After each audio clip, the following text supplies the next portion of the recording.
Hi guys, I'm Belinda.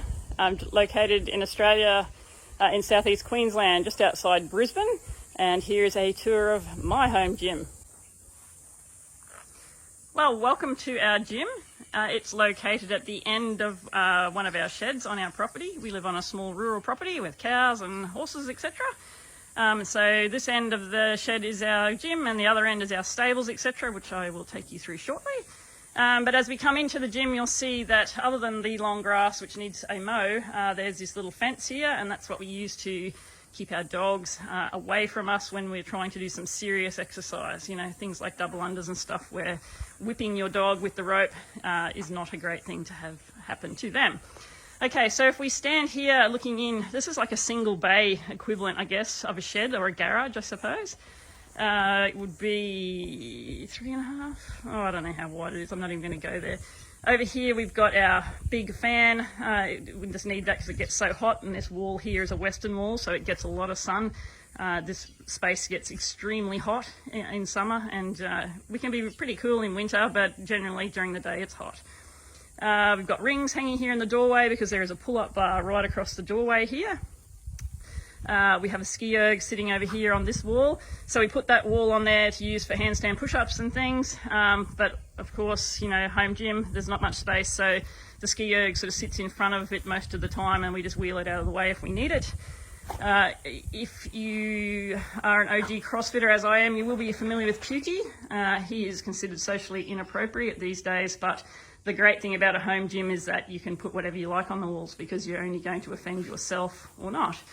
We have a hard box here. There is the GHD.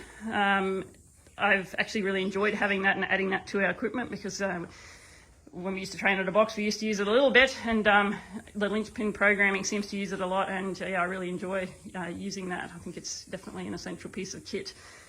Softy box I use as well. The blue mat on top, I just put that underneath ab mats whenever we're doing ab mat sit-ups, just to save your backside a little bit. Cupboard, not used for much at the moment. There's some kettlebells and dumbbells just on the floor there. We don't have any fancy storage for those. They just sit wherever there's space.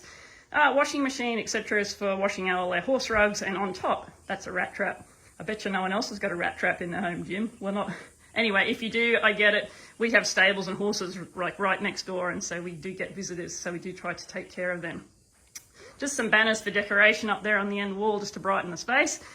We have a gun rack there for our barbells, and then along here we've got our toaster rack for plate storage to keep them nice and handy.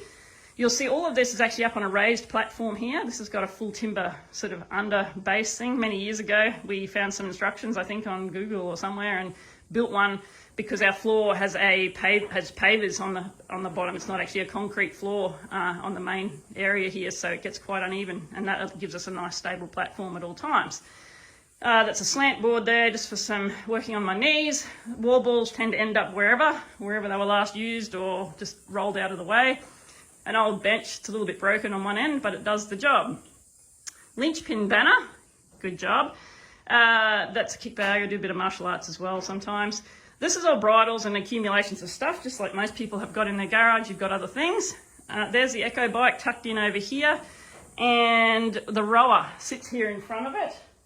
In a dust cover just to keep the dust out, and found that really useful, especially given the environment here with the stables and all the stable bedding creating dust. Wall ball targets are up there, gives us a 9-foot and a 10-foot target. We've got a kick bag. Sorry, I don't think I mentioned the climbing rope here before either. We've got a climbing rope, gets us up to about 11 feet. We've already looked at the pull-up bar, so I keep the rings here pretty well suspended on that at all times. And the other thing just in the doorway here is a sled, just using that, just pull it up and down the driveway, take it outside. And any of this gear, if we need to, we just put it out in front of the shed there if there's a couple of us working out, just so if we need a little bit more space. The only other thing really left to show you, that crate's just got like soft kick pads and ab mats and things in it. I'll take you and show you our squat rack. So here's our next door neighbours, which are the stables. They're all empty at the moment, just a couple of dog beds in there, but we often have horses in here, and so they become our workout companions.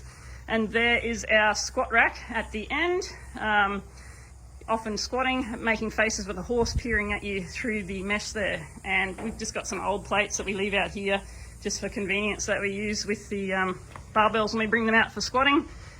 And we have an old pull-up rig that we built out here, which is fantastic actually. An outside rig's always nice. It's beautiful out here early in the morning.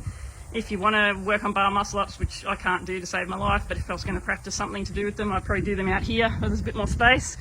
And the tree, which used to be used for doing wall balls, but don't need to do that much anymore because we have the proper targets in the actual gym space. So probably the only other thing I didn't mention, yes, our floor is quite dirty, and that's sort of the trade-off between having it at the end of our stables and as our open shed. And our shed leaks at the back here. We get a bit of water in, which runs in with mud and dirt, and then the dogs run around in it and they track it all over here. So, you know, no big deal. It's a bit grungy. I don't care. It doesn't bother me, but it's certainly not in the calibre of some of the beautiful, pristine home gyms that I've seen. Each to their own. Just love the space that you've got. So that's pretty well us. Thank you very much for stopping in.